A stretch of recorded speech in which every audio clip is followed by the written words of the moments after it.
About the political campaign this year, especially as it relates to advertising. Many of you know Barbara from many years of writing the Ad Week critique, but also as having one of the coolest jobs ever in advertising, the curator of pop culture at Goodby for several years. But she started a number of years ago when Mad Men came on. She started anonymously, or under a pseudonym. Was it Dorothy Parker?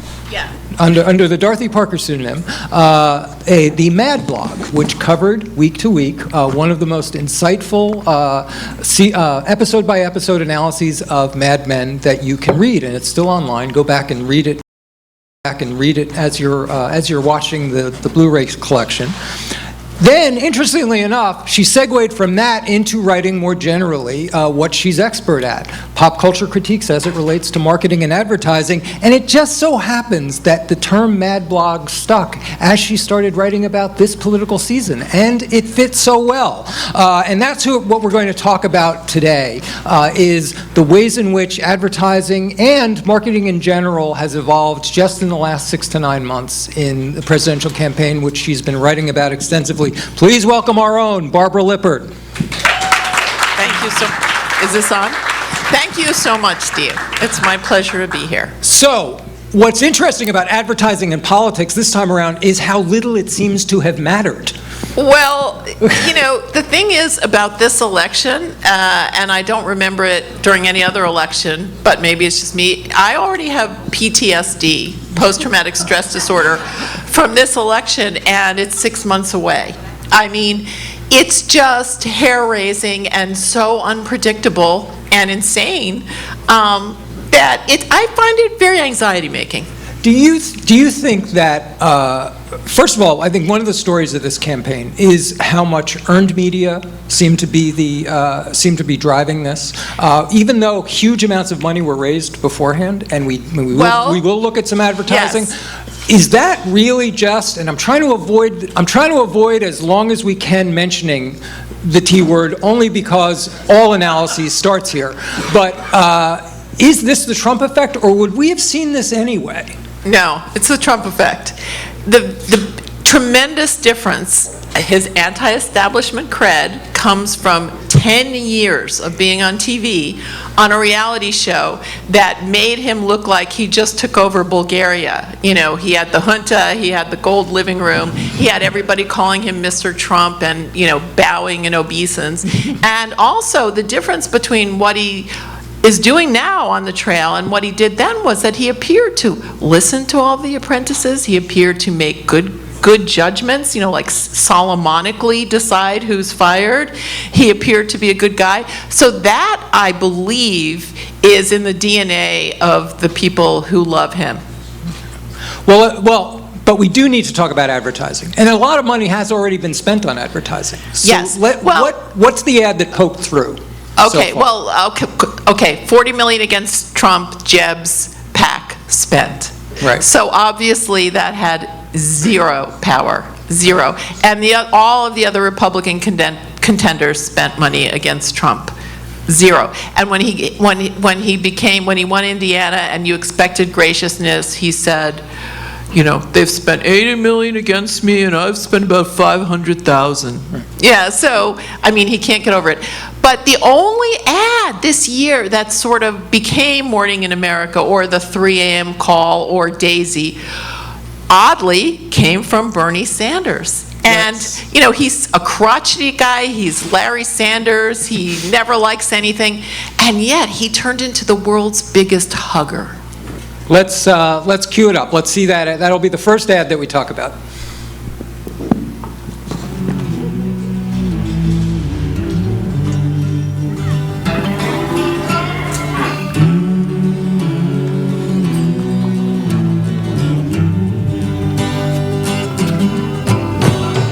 Let us be lovers, we'll marry our fortunes together.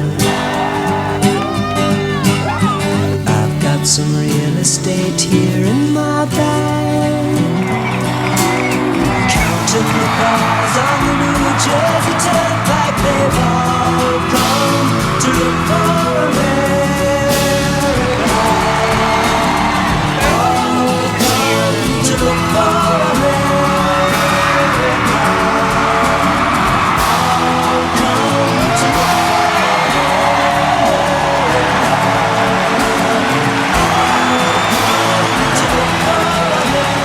am Bernie Sanders, and I approve this message. So, it's feel the goosebumps. It's the only ad that has managed to bring sort of the emotion and majesty of Morning Again in America. It's so subtle. Simon and Garfunkel, 60s political advocates, you have the echo of that. You have the echo of his, being active in the 60s. They found the only Indian farmer in Indiana for him to hug. Or Iowa. He found there are many people of color that he's hugging. He seems to be a wonderful hugger. And in between are all the sped up images of the people who've given him $12 donations.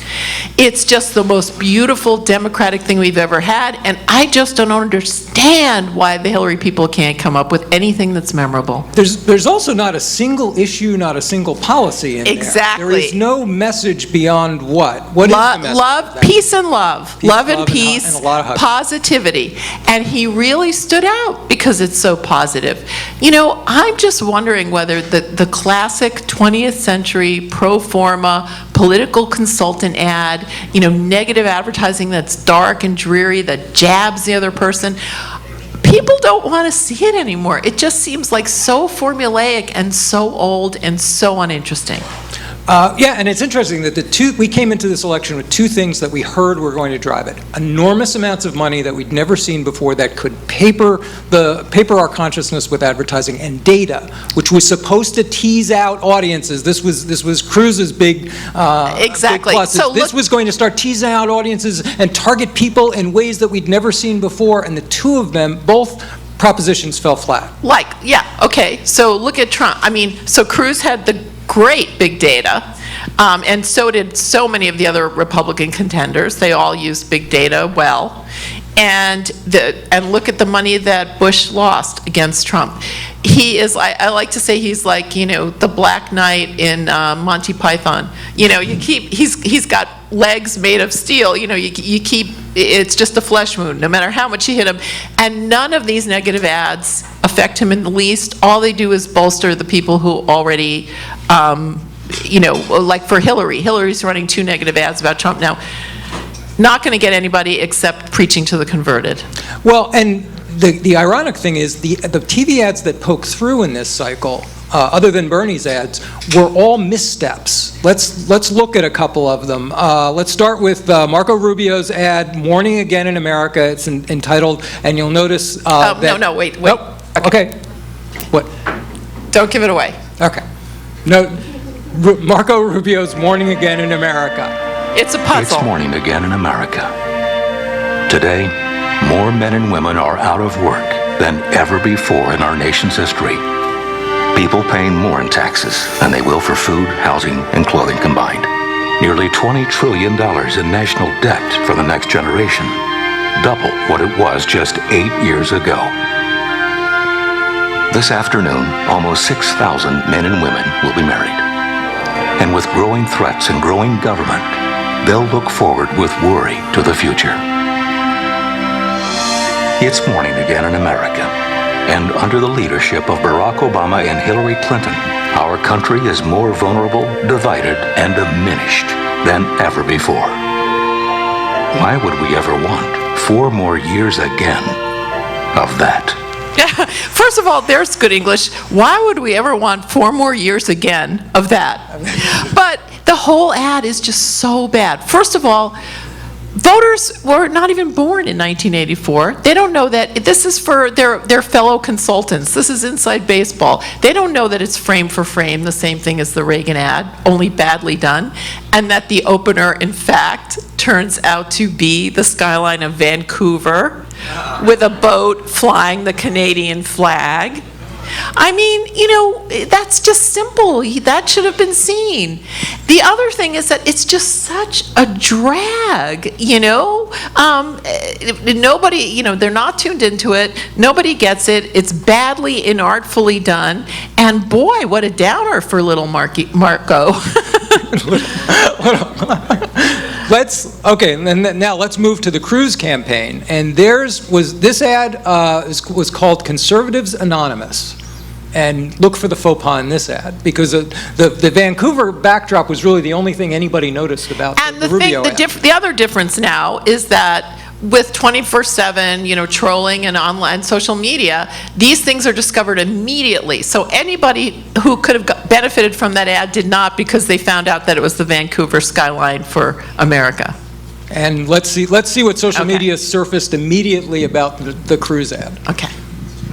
Has anyone else here struggled with being lied to? Well, I voted for a guy who was a Tea Party hero on the campaign trail, and then he went to D.C. and played patty cake with Chuck Schumer and cut a deal on amnesty. Does that make you angry? Angry? Oh, it makes me feel dumb for trusting him. Maybe you should vote for more than just a pretty face next time. You guys have room for one more? Come on in. Come on in. Come on in, you can have Frank's chair. I'm Ted Cruz, and I approve this message. Look at that face next to trusted. First of all, you don't want the word trust in your, in your slogan. Trust Ted. He's bound up in trust. Secondly, so it turned out, I don't know if any people Does remember anybody know what was wrong with that ad? Yeah. So the blonde woman who says maybe you should vote for more than a pretty face was a porn star, and I don't know who was on.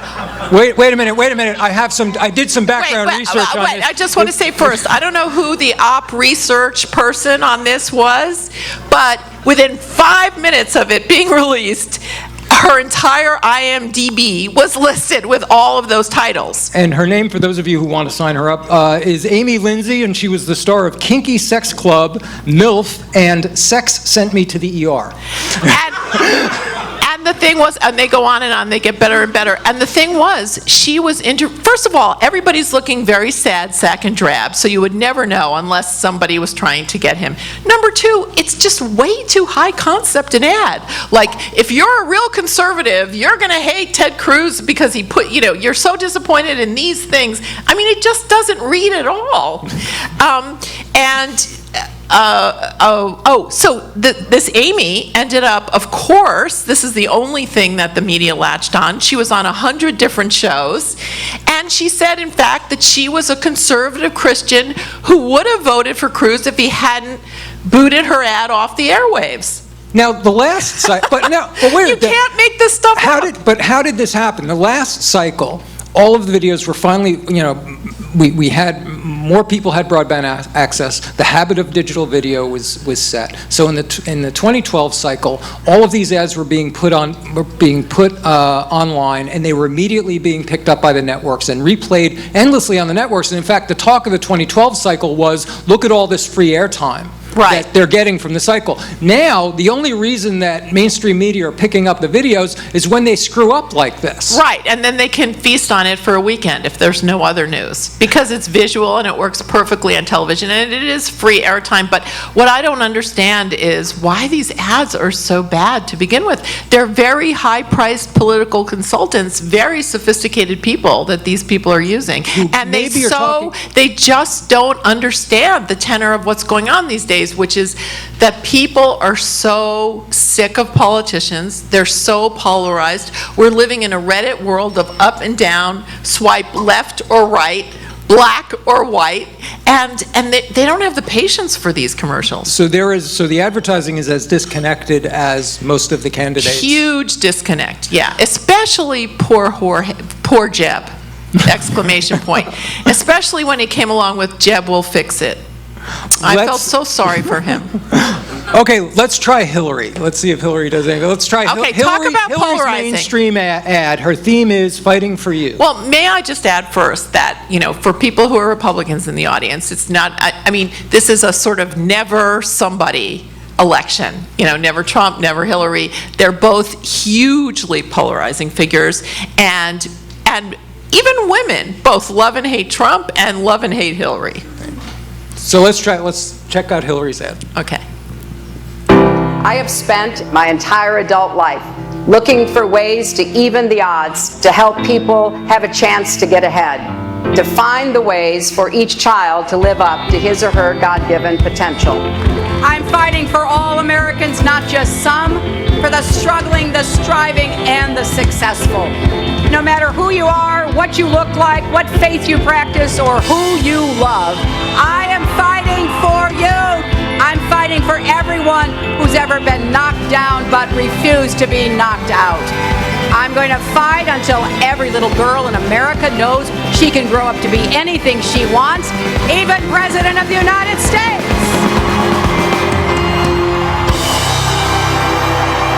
And I was there. You were there? Because I lived there on Roosevelt Island. So the ending is wonderful, but, so of course, there's no win for Hillary. People hate her voice. Peggy Noonan said her voice harasses the ear. Now, Peggy, pot calling the kettle black. That's right. So if she speaks low in a monotone, then she's really boring and putting people to sleep. If she yells, then she's being like, the landlady saying, "Get your bike out of the staircase." It's. That was a fairly classic political ad. Yes, this is my story. in It's got the history, swelling and it ends- music. Yes, and it ends with great uplift, and I basic love the principles. ending. I don't everybody who knows Hillary says in person she's so wonderful. Maybe her stuff is too committee organized or something, or by the book or researched or something. But even the ad that I wanted to love, which was her embracing the little girl who said, "My parents are immigrants illegally here, and I'm worried that you'll send them away." And she brought her up and hugged her. And, you just wanted to cry and feel for this little girl, but it just seems so staged. Well, but then the problem is they keep the challenge with Hillary is they're trying to use the advertising to humanize her, so they wisely pull those moments out of Those moments are what they should be using. But then in that ad, they pivoted to her essentially moving to the. They also did it with the ad in which they pulled the little girl who asked her whether she'd be paid the same amount when she's president as a man who'd be president. Right. And her tendency is to pivot into a general speech from that. And they captured that, and it sort of almost underscored the criticism of her. Is that she turns those intimate and caring moments into stump speeches. And she can't win. I think the only advertising that she has that's good are those little ads that run on the side of social media that say, "I'm with her." Because it doesn't say Hillary, it doesn't say Clinton, it doesn't say anything. It's as open as can be. And it could be said in a number of different tones. Right. I'm with her. I'm with her. I'm with her. I'm with her. I'm with her. And she needs that tonal range right now to capture a broad audience. And so I believe that what she should do going forward is not attack Trump in the most obvious way. There's a new ad out with women in Trump t-shirts, and his voice comes out of their mouths.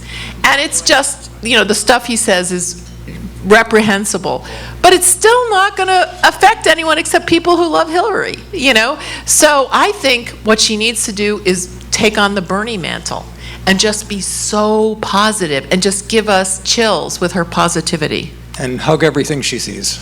Yes. Okay, so we've delayed it long enough, although his name has come up. Let's try it. This is the first Trump TV ad. I'm Donald Trump, and I approve this message. The politicians can pretend it's something else, but Donald Trump calls it radical Islamic terrorism. That's why he's calling for a temporary shutdown of Muslims entering the United States until we can figure out what's going on.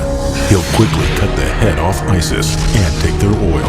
And he'll stop illegal immigration by building a wall on our southern border that Mexico will pay for. We will make America great again. Okay, Holy so crap. Number one, My God. really, hello, Hitler, but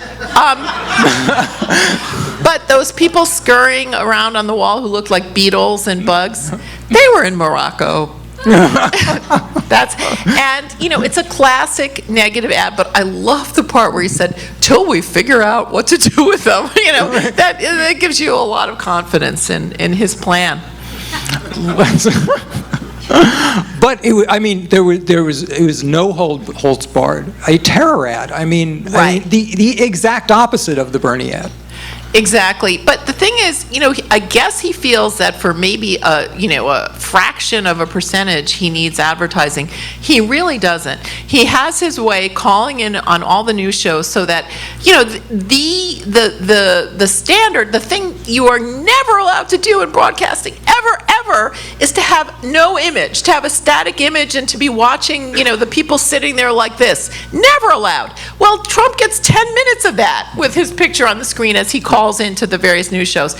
What he proved is that one of his 2 in the morning hate tweets is so much more powerful than $40 million worth of advertising, because it gets picked up everywhere and discussed everywhere, and even if you don't even know how to get on the internet, you know about it.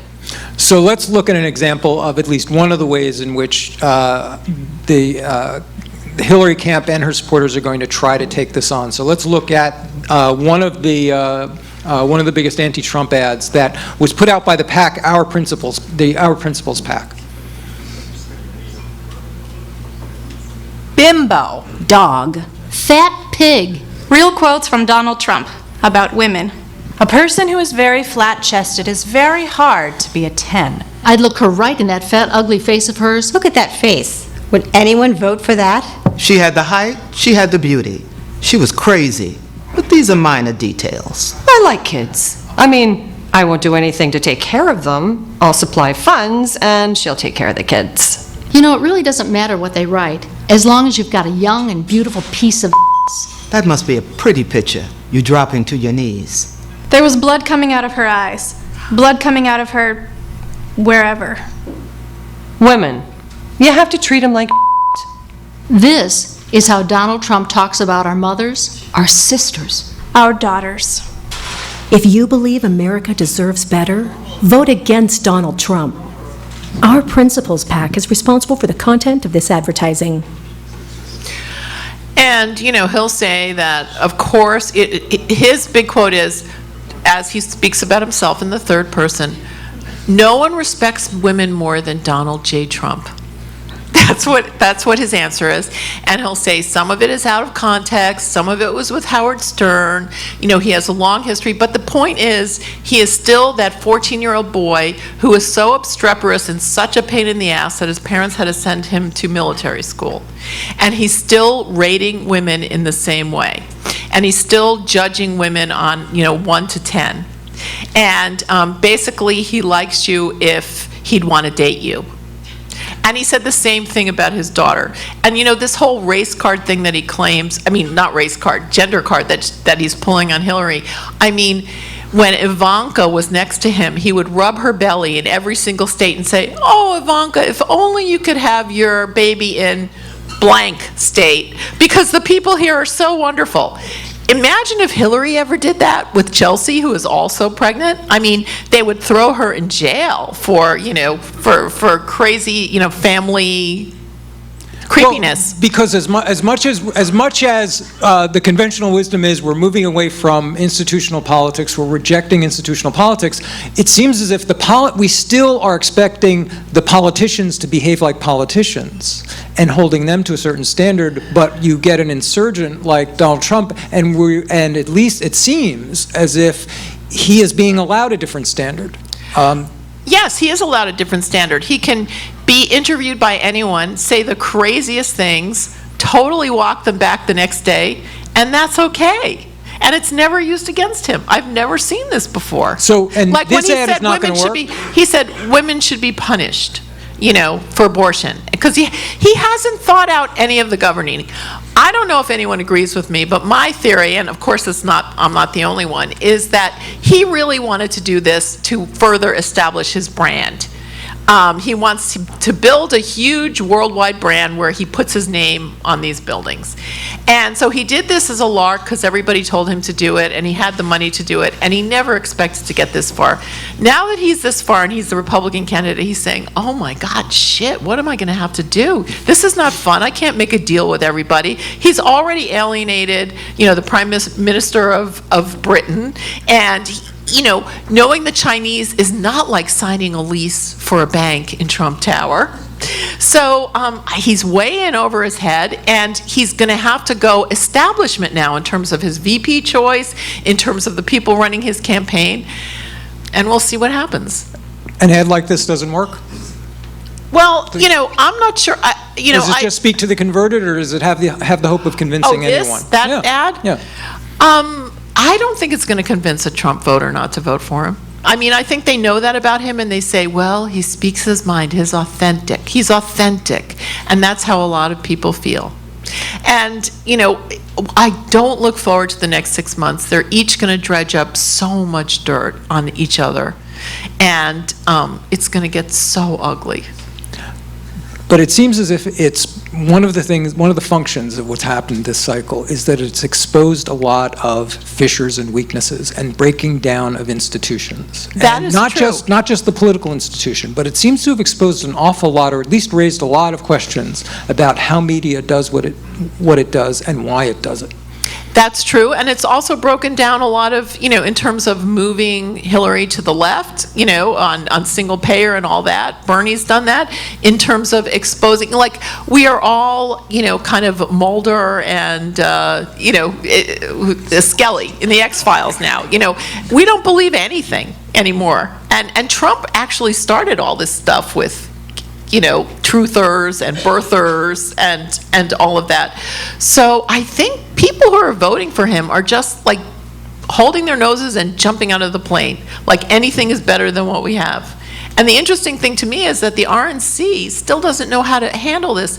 It's like, they want to rap him on the knuckles because he's not presidential enough, but they don't know what they're doing either. So we have, let's open it up and see if anybody has any questions of Barbara or wants to make any additional observations or points. We have a few minutes. Uh-oh. I have a question. Oh, yes. I would love to know, because of all of your expertise, who do you think's going to win? Do you want to? Well, the thing is, I always thought that Hillary was going to win because she has Wall Street, and that people are too, like Mark Cuban said, if Trump wins, the stock market is just going to go to hell because he's just so unreliable, and you never know what's coming out of his mouth, and he doesn't do anything according to established standards. So I always thought that, but I think now it's really anybody's game. If she makes a lot of mistakes, as she said, she's not a good campaigner. The thing she came out with about Bill being the head of the economy was a terrible misstep. If she doesn't pick a good vice president, if she doesn't, I think it's anybody's game. What do you think, Steve? I think she's in greater danger of losing than many Democrats think, and precisely because I think what we've underestimated is just how profound the disconnect is between our institutions and the populace. I don't think we've really even plumbed the depths of that yet. Yeah, one thing that also interests me in terms of the disconnect everywhere is, like, the upfronts this year were the most successful ever. The holding companies, the ad agencies had a great year. Meanwhile, the whole thing is the economy, and that there are no middle-class, good-paying jobs for people, and people are desperate. There is just such a disconnect, and I just think it's all going to end in Zika virus apocalypse at the Olympics. And I think the fact that those same holding companies are making ads like that seem to be completely disconnected from Well, the the holding people that they're companies are talking not to. making those ads. The consultants, Right, the consultants are. And they're just doing exactly what they've always done. And this is the problem. I mean, agencies can't do exactly what they've always done, but they haven't figured it out either, because everything was based on a, 1950s America. And we're still, where the dad had a good job and could support a family. And it hasn't been that way for 50 years, but there are no new structures. On that up note, I'd like to thank. I'm sorry, we have another question. Go ahead. So a lot of people say that Trump says it like it is, but I would argue the opposite. Oh, totally. So he's full of it in most cases. Yeah. And he'll say whatever he needs to, right, in any situation. So he's not actually saying anything with authenticity behind it. As a communicator, I'll give him credit. He's kept his messages very simple, right, and very polarizing. So in the debates, people could say, I get it. Keep Mexicans out, right? Stop Muslims, and so on and so forth, whereas everyone else tried to prove they know foreign policy, but they couldn't remember what the candidate stood for. So my question is, do you see politics changing? Do you feel Trump is winning because people are literally sick and tired of the same old politicians saying the same old thing, and the whole political system is a little broken? Yeah, I think it's a little more complicated in that for the Republicans, this whole, spending 8 years of shutting down the government and not allowing Obama to do a thing really kind of got people sick, I think. That's not what they want. And not appealing to Hispanics and not acknowledging the change. Trump is not like a Mitt Romney saying we've got binders full of women. There are certain men who will vote for him who love what he says about women. So he's like the digital id of the country that has been allowed out and allowed to, climb up to Mount Olympus. But I agree with everything you said. I mean, when he's asked about any policy, he doesn't know, and he just goes along and along on this kind of chaotic roller coaster ride that adds up to nothing, and he repeats the same things over and over again, but he's a real salesman and entertainer, so he's great on the stump. And that itself is valued. I don't think we can underestimate the value that people assert and project onto the salesman, and admiring those basic qualities that others may look at and shrug and say, how can anybody believe this? And I also think he's got, like I wrote this, he's got sort of a Kathy Griffin thing going on where he doesn't believe he believes he's put in the D class, and he can gossip about everybody backstage and call them cruel names and be like an aggrieved Queen's housewife on her porch smoking, telling you what's wrong with politics. He's got that common touch. Or high school touch. Yeah. One sec, I'll be right there. What about the whole rigged democratic weighting of the votes for the people versus the delegates? What's your take on that? Well, I think people are very upset about that, in Brooklyn and in Nevada, right? It's happened, and like, wow, is it Hillary? Is it, again, people just, they want to tune out because it's just too corrupt, and there's no way of knowing the truth. It's upsetting. There's no way of ending this on an up note. Does it change? Will it change? Can it ever change? What do you think, Steve?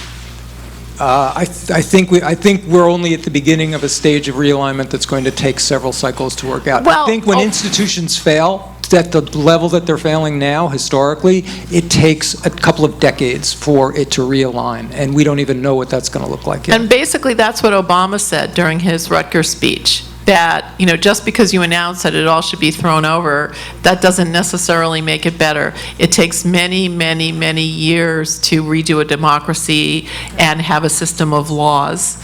And I guess people just are feeling itchy right now and they don't want to wait. And again, on that up note, please thank Barbara Lippert. And in 15 minutes, we are going to start our Appy Awards, but grab some drinks, and we'll start the Appies in about 15 minutes. All right.